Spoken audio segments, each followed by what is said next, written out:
Bismillahirrahmanirrahim. Assalamualaikum warahmatullahi wabarakatuh. Alhamdulillah wassalatu wassalamu ala Rasulillah la haula wala quwwata illa billah. Amma ba'du. Alhamdulillah kali ini kita masih bisa melanjutkan pembelajaran. Ya, kali ini tema kita tentang alam gaib yang berhubungan dengan hari akhir pada mata pelajaran Akidah Akhlak kelas 9. Ya.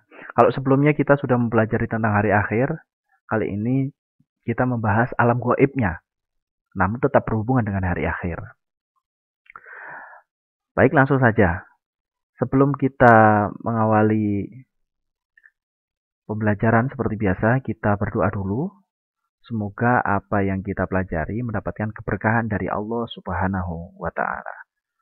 Ala hadhihi niyyah as-shalihah naqra'ul furqan al-Fatihah. A'udzubillahi minasyaitonir rajim. Bismillahirrahmanirrahim. Alhamdulillah. Iyyaka na'budu wa iyyaka nasta'in.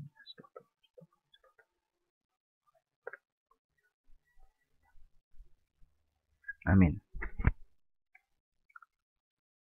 Baik, alam gaib yang berhubungan dengan hari akhir. Alam gaib yang berhubungan dengan hari akhir adalah alam-alam gaib yang harus dilewati manusia setelah kiamat datang. Kalau misalnya manusia sudah meninggal dunia, dia akan merasakan alam gaib. Ya, termasuk kiamat kubro, nanti seluruh alam semesta dihancurkan oleh Allah, itu mereka juga akan mengalami alam gaib. Apa saja alam gaibnya? Alam gaib yang dilewati manusia setelah kiamat datang, kiamat sugro maupun kubro adalah yang pertama ada alam barzah, kemudian yaumul ba'ats, yaumul hasyr, yaumul hisab, yaumul mizan, sirat, yaumul jaza. Ini semua adalah alam gaib yang perlu kita imani sebagai seorang muslim sejati. Ya, langsung saja. Yang pertama, alam barzah. Apa itu alam barzah? Alam barzah yaitu alam kubur tempat manusia setelah meninggal dunia. Jadi alam barzah itu apabila manusia sudah meninggal dunia ditempatkan di mana? Ya di sini, alam barzah namanya. Alam barzah itu diistilahkan dengan alam kubur. Nah, di alam kubur itu manusia itu mengalami alam yang baru, yakni alam gaib. Alam gaibnya namanya alam barzah. Jadi orang yang ateis nggak akan percaya seperti ini. Yang percaya adalah orang-orang yang beriman kepada Allah. Nah, di sini alam barzah atau di dalam kubur itu diperlihatkan dengan apabila di alam kubur diperlihatkan dengan kedamaian, kesejukan, keindahan dan segala kebahagiaan lain, maka tandanya manusia nanti di hari akhir kelak akan masuk surga. Tetapi sebaliknya, jika manusia meninggal dunia di dalam alam barzah atau di dalam alam kubur itu ditempatkan oleh berbagai macam penderitaan, siksaan, maka tandanya di akhirat manusia itu akan masuk neraka nanti. Di hari pembalasan nanti. Jadi alam barzah itu istilahnya alam transit atau alam penantian manusia sebelum kiamat kubro dilakukan oleh Allah Subhanahu wa taala. Jadi kalau misalnya kita meninggal sewaktu-waktu, tempatnya di mana? Di alam barzah, tidak langsung masuk surga atau neraka. Begitu ya. Jadi alam barzah itu alam penantian atau alam kubur. Yang mana tempat di situ nanti kalau misalnya kita seorang yang soleh atau solihah, di alam kubur mendapatkan kenikmatan-kenikmatan, insya Allah itu nanti akan mendapatkan surganya Allah. Tapi sebaliknya apabila di alam kubur mendapatkan hal-hal yang tidak enak, naudzubillah min dzalik, itu niscaya bisa jadi masuk ke jurang api neraka. Nah, ini pengertian alam gaib yang pertama yakni alam barzah. Kemudian yaumul ba'ats. Yaumul ba'ats itu hari dibangkitkannya manusia dari alam kubur. Yaitu hari semua manusia yang telah meninggal dunia jasadnya diutuhkan lagi seperti sedia kala meskipun sudah meninggal berabad-abad lamanya. Jadi yaumul ba'ats itu terjadi setelah adanya kiamat kubro. Manusia yang sudah mati sejak zaman Nabi Adam sampai detik ini, sampai nanti hari kiamat, itu semuanya dibangkitkan, diutuhkan kembali jasadnya. Yaumul itu berasal dari kata yaumun, artinya hari. Ba'ats itu kebangkitan. Jadi manusia yang sudah mati dibangkitkan semuanya. Nah, di suatu hari itu, di satu hari dibangkitkan, di suatu hari atau di satu hari dibangkitkannya manusia itu namanya hari pembangkitan yang istilahnya disebut Yaumul Ba'ats. Kemudian setelah Yaumul Ba'ats ada namanya Yaumul Hasyr. Yaumul Hasyr itu hari digiringnya manusia ke padang mahsyar setelah dibangkitkan dari alam kubur. Jadi Yaumul Hasyr itu manusia tadi kan sudah di alam barzah, kemudian ada kiamat, kemudian selanjutnya itu ada Yaumul Ba'ats, dibangkitkan manusia. Setelah dibangkitkan, itu digiring. Hari digiring manusia ke padang mahsyar. Ini namanya Yaumul Hasyr. Di padang mahsyar manusia dimintai pertanggungjawaban amal perbuatannya selama hidup di dunia. Jadi di padang mahsyar itu ketika Yaumul Hasyr, itu matahari itu dekat banget. Di atas kepala itu hanya sejengkal. Ya Allah. Apabila amalannya baik, dia tidak merasakan kepanasan yang berarti. Bahkan ada sebuah kisah bahwasanya menceritakan bahwa Nabi Muhammad SAW itu ketika di padang mahsyar mencari umatnya, mana umatnya, diberi minum dari telaga Kausar. Masya Allah. Maka beruntunglah kita sebagai orang yang beriman, ya, yang menjadi pengikutnya Nabi Muhammad SAW. Seperti itu. Kita harus banyak bersyukur. Ya.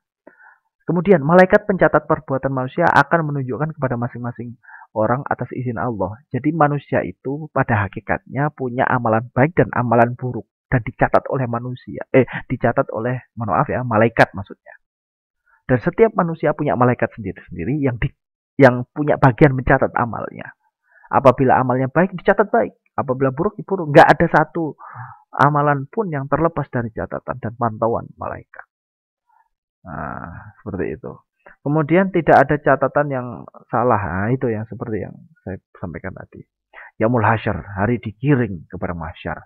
Kemudian Yaumul Hisab, ketika sudah digiring sampai padang mahsyar, terhentilah di suatu hari namanya Yaumul Hisab, hari perhitungan. Yang mana semua anggota tubuh, mulai dari mata, kemudian tangan, kaki, semua anggota tubuh pokoknya manusia itu bicara sendiri.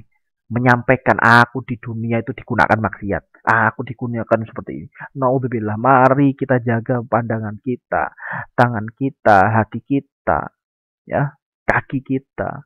Kita jaga karena nanti akan memberikan kesaksian di yaumul hisab, di hari di akhirat nanti, ya.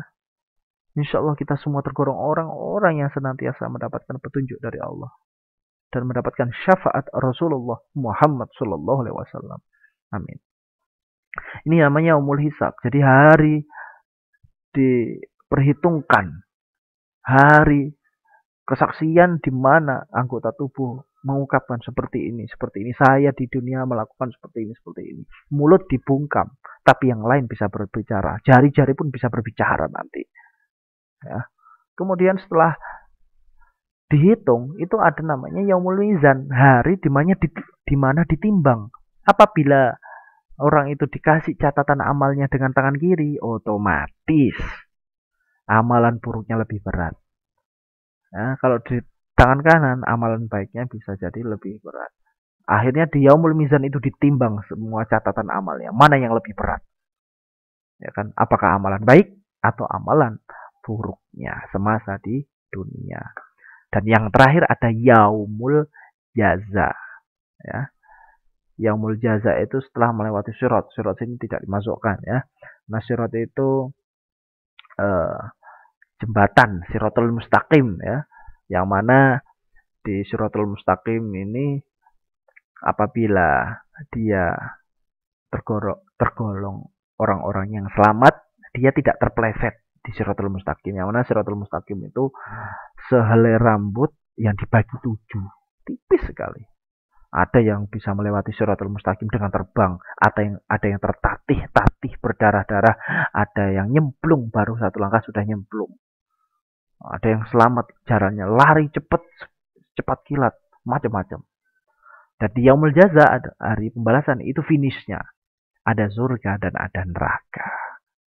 Nah, di surga itu ada beberapa pintu yang mana sesuai dengan amalannya yang membawanya ke surga.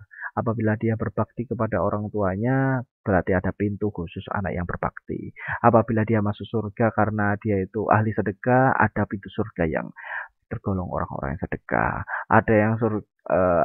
Ada yang amalan baiknya suka puasa, puasa sunnah, nah, berarti dia ditempatkan di surga yang tempatnya orang-orang puasa sunnah. Pokoknya seperti itu. Tergantung orang itu masuk surganya bagaimana. Tapi kalau perempuan apabila dia benar-benar berbakti atau perempuan yang solihah, bahkan bisa milih pintu surga yang mana yang akan ditempatinya. Masya Allah. Kemudian kalau neraka bagaimana? Neraka itu apabila ada seorang yang amalan buruknya lebih berat, ya otomatis masuk neraka. Tapi di sini orang muslim itu atau orang yang beriman kepada Allah, walaupun hanya setitik keimanan dalam hatinya, amalan buruknya lebih berat, dia masuk neraka, tapi di neraka itu tidak terus dicuci dulu, dibersihkan dulu, baru nanti dinaikkan ke surga. Tapi jangan kira sehari di akhirat itu sama dengan 1000 tahun di dunia. Lama. Ya mending langsung masuk surga saja. Semoga kita semuanya masuk surga karena Allah Subhanahu wa taala. Amin ya rabbal alamin. Seperti itu tentang pembahasan alam gaib yang berkaitan dengan hari akhir. Alhamdulillahirabbil alamin. Semoga kita tergolong orang-orang yang diselamatkan Allah dari siksa-siksanya. Maka kita harus beriman, kita maksimalkan waktu hidup kita di dunia supaya kita tergolong orang-orang yang soleh solehah. Amin ya rabbal alamin. Semoga sukses dan semoga bermanfaat. Sekian, wassalamualaikum warahmatullahi wabarakatuh.